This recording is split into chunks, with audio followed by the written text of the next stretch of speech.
Welcome to the Bentley stand at the Geneva Motor Show 2015. And here's something we didn't expect. This is Bentley's EXP Speed 6, so it's an experimental prototype, and it gives us a hint of what they would like a two-seater coupe to look like. They say it will sit alongside, if it's produced, it will sit alongside the Conti GT, so not above or below, it's just, this is the weekend toy as opposed to the four-seater GT of the Continental. What it does show is an awful lot of styling things, which I'll go through in a minute, that we will see on future Bentleys for definite. So whether this goes into production or not, we'll definitely see some of the highlights of the style. Now, the overall look is, well, undeniably, it certainly has a look of an Aston Martin about it. I think it's fair to say, I better not say that too loudly. But it's got a very short front overhang and a sort of slightly longer rear overhang, giving a really sort of, you know, when people say a car looks fast standing still, this is generally the sort of shape they mean. It's it's recognisably a Bentley, but I love the obviously swan doors, another very Aston thing, and that sort of C-pillar. But the Speed 6 moniker is obviously something which hails back to the sort of 1929, 1930 Bentley cars that raced and won at Le Mans so successfully. Engine-wise, they're not saying, you know, it could be a V6, could be a V8, but what's definite is that it's going to be a hybrid. And the reason we know that is because it's got lots of copper detailing on it. So you look at the centre caps there, the brake calipers, and there's all sorts of things inside as well. So yes, let's have a look at some of the details that we'll likely see on other Bentleys.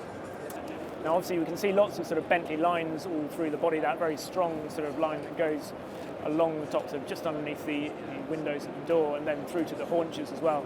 But I think what's really interesting is the details here, particularly these lights and the grille at the front. Now, basically, if you look at the car front on, then you've obviously got the four round lights, and the lights do look just perfectly round. But if you look at them from the side, then you've got a teardrop shape, which is really rather beautiful. Also, if you look into the lights, then they've got what they're calling their sort of their whiskey glass effect, which is a sort of quilting in the glass. And apparently, as you walk up to the car, there's then they come on as a sort of welcome. So they sort of gradually come on. They recognise that the key is close by. It's all quite clever. The grille, well, that's also got this sort of, it also morphs, I suppose, depending on what angle you look at it.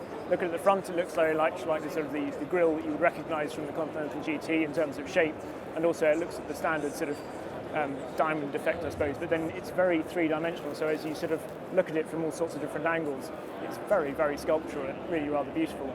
Around the back, and you've also got the oval lights, which again are such a sort of strong Bentley feature and mimics, obviously, and then the exhaust pipes down below. Anyway, we're now going to go and have a look at the interior, which is as luxurious as you would expect from a Bentley, and its chief designer is going to talk us through it. So ordinarily people aren't being allowed to sit in this because obviously it is one-off and this is a sort of wonderfully soft leather apart from anything else, but we have been granted access to the inner sanctum of the EXP. So I have with me Brett Boydell, who is the chief designer of the interior of the car. So could you just talk us through a bit of, so I suppose the main architecture first perhaps, and we'll go into detail afterwards. Absolutely. The real key driver for this car was, first of all, as a concept car, it's really just to show the future of where Bentley can go. So we have all of our core DNA in here. So the interior architecture revolves around these two large wings. So we have the Bentley wings in the car, and they play a real dominant feature.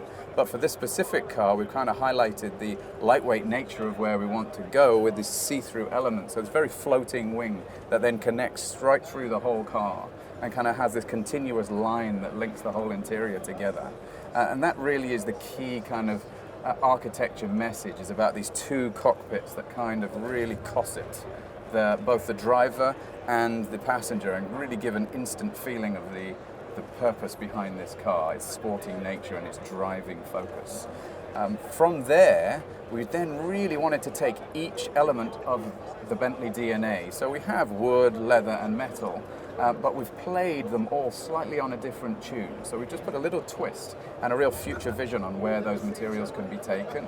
We have such a rich heritage that we don't want to deny that or start from scratch, but we really want to progress that and take that forward. And so we've continued with our beautiful hide, and we have a full aniline leather in this car. But within each detail, we've taken everything forward with the metal, with our knurling feature here. We've actually taken our traditional knurling and actually milled all the way through that. And there's actually a copper element that runs inside everything. Yes. Yeah. So on the second read, it's not immediate to you. You just think, oh, it's Bentley knurling. But we've actually then progressed that, and that's around all of the knurl elements in the car. So the copper of the bullseye itself actually reads through the knurling. And that is found all the way through the car. Again, I suppose giving the sort of an impression of sort of lighter weight in the same way that you've obviously got sort of looking through there, you're looking through one thing to the other. Absolutely. In the doors, we've taken what we normally have from the quilting, which is always found on the seats and in leather, and actually milled that into solid block cherry. And so this really gives a kind of 3D element to what is normally quite a flat wood. But it's really playing on where that material can be taken forward. And then inside that, almost as a tone-on-tone, we've inserted the copper again. The copper is a real message of our hybrid nature, and something that we revealed earlier last year on the Mulsanne hybrid.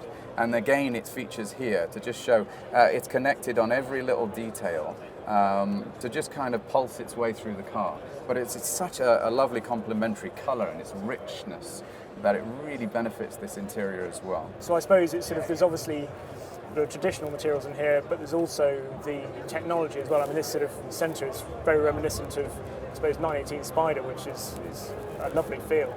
Yeah, it was about creating the most space within the car and utilising that well. We have, technology of touchscreens, which in the future are without doubt the way to go. But we also focused on the beauty and the joy of still key mechanical elements, especially driver-focused elements. The charisma switch here, where you select which drive mode you want to be in. The charisma switch. The charisma switch. Something right, that okay. features. There's something that features on the Mulsanne already, and will be part of our future going forward. So it's effectively the drive selection of which mode you would like, but there's a real kind of tactility to that, and likewise still with the gear lever. And so it's that combination of how do you utilize the best of all worlds? How do you take technology? And the combi clock here is a fantastic illustration of that, where we have the analog Rev Counter with 3 digital dials within it, and then a full digital display on the right-hand side as well. So it's this kind of meshing of these two worlds and getting the best of both. Why not have kind of 2 key functions highlighted and made really beautiful, and then all the other functions put into a touchscreen so that it cleans everything up and keeps everything as pure as possible. And that's really what we're kind of demonstrating in the future of where we want to be. How do you take technology but still keep it Bentley? And that's the message within the car. Fantastic. Brett, thank you very much indeed. You're welcome. Thank you. So there we are. We've been left alone in the interior, and it really is beautiful. It is all about the details, I think, on this car. Things even like the sort of the lights up here, which have a sort of almost fifth scale sort of Art Deco style to them. The door hinges are actually titanium with the sort of the British flag in them as well. It's a huge amount of luggage space back there, which I think's worth saying. In terms of storage as well, bottles of water in there, which is a nice touch. So there we go, beautiful car. Let us know what you think, Facebook, Twitter. If I've missed any details, they'll all be on evo.co.uk. So go there and have a look. And yeah, leave us comments. What engine do you think they should have?